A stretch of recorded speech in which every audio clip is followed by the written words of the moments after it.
സ്ഥാപനത്തിൽ വന്നാൽ വോട്ട് ചോദിക്കാൻ അവകാശമുണ്ടെന്ന് ആരാ പറഞ്ഞത്?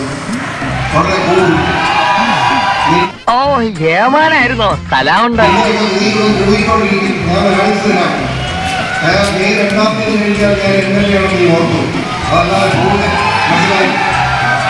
പുറട്ടെ മുട്ട മാറ്റി ആഞ്ഞു പോയിക്കോ. എന്റെ വോട്ട് ഇല്ലാതെ തന്നെ ഞാൻ എങ്ങനെയായിട്ട് ഇവിടെ വരും. അത് നീ അതിനെ നന്നാക്കി മനസ്സിലായി. അങ്ങനെ പേടിപ്പിക്കരുത്. ഭൂമി ഓടിച്ചാൽ ഓടുന്ന ഏറ്റവും അടുത്ത തല്ലിനുള്ള ക്ഷണക്കത്തുമായിട്ട് വന്നിരിക്കുക. നീയൊക്കെ മനസ്സിലാക്കാൻ പറയുക. ഞാൻ ഏപ്രിൽ 6 നടക്കുന്ന നിയമസഭാ തെരഞ്ഞെടുപ്പിൽ ജനപക്ഷം സ്ഥാനാർത്ഥിയായിട്ടാണ് മത്സരിക്കുന്നത്. എന്റെ ചിഹ്നം തൊപ്പിയാണ്. നിങ്ങൾക്ക് സൗകര്യമുള്ളവർ തൊപ്പിയിൽ വോട്ട് ചെയ്യാം. സൗകര്യമുള്ളവർ തൊപ്പിയിൽ വോട്ട് ചെയ്യാം. വോട്ട് ചെയ്തില്ലെങ്കിലും എനിക്ക് വിരോധമില്ല. മനസ്സിലായല്ലോ? 5ാം നമ്പറാണ്. അതുകൊണ്ട് വോട്ട് ചെയ്യണം. നിന്നെയൊക്കെ വീട്ടിൽ എങ്ങനെയാ കാരണന്മാര് പഠിപ്പിച്ചു വിടുന്നത് ഞാൻ ഇപ്പോഴറിഞ്ഞത്.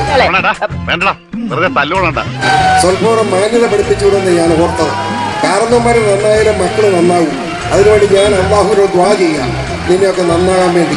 അതെ, ആദ്യം നീ നന്നാകാൻ നോക്കും, എന്നിട്ട് മതി സ്വയം നന്നാകുന്നത്. വേറൊന്നും പറയുന്നില്ല. മനസ്സിലായോ? സൗകര്യം ഉണ്ടെങ്കിൽ നീ വോട്ട് ചെയ്താൽ മതി. മനസ്സിലായില്ലേ? ഇതാണ് രാഷ്ട്രീയം. ഇവിടെ ഒരു സ്ഥാനാർത്ഥി വോട്ട് ചോദിക്കാൻ അവകാശമില്ല. ഇലക്ഷൻ കമ്മീഷനിൽ പരാതി കൊടുത്താൽ നീയൊക്കെ ജയിലിൽ പോയി കിടക്കും. തനിക്ക് മനസ്സിലായോ?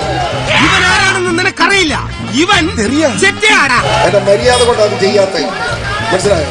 വർത്താനം പറയുന്നു, എന്നെയാ പേടിപ്പിക്കുന്നത്. ഞാൻ ഈരാറ്റുപേട്ട ജനിച്ചു വളർന്നവനാടാ. ഞാൻ എവിടെ പോകാനാ? ഈരാറ്റുപേട്ടയിൽ ജനിച്ചു വളർന്ന് ഞാൻ എവിടെ പോകാനാടാ? ഇവിടെ തന്നെ കിടക്കുന്നു. മനസ്സിലായോ? എനിക്കൊരു തണ്ടിനും പേടിയില്ല. നീ എന്താ ആര് നേരെ പറഞ്ഞാൽ ഓടുന്നവനല്ലേ? ആര് കൂവിയാൽ ഓടല്ലേ? ഇതിന് മുമ്പ് കൂടിയിട്ടുണ്ട്. മനസ്സിലായോ? ഇങ്ങനെ തന്നെ പോവും. മനസ്സിലാക്കിയോ? പിന്നെ വർത്തമാനം പറയുന്നു. മാര്യ ഓടാവുന്നു. നീ ആരെ പേടിപ്പിക്കാൻ വർത്തമാനം പറയുന്നു? വാ തുറന്ന തെറിയുടെ പൂര. ഞാൻ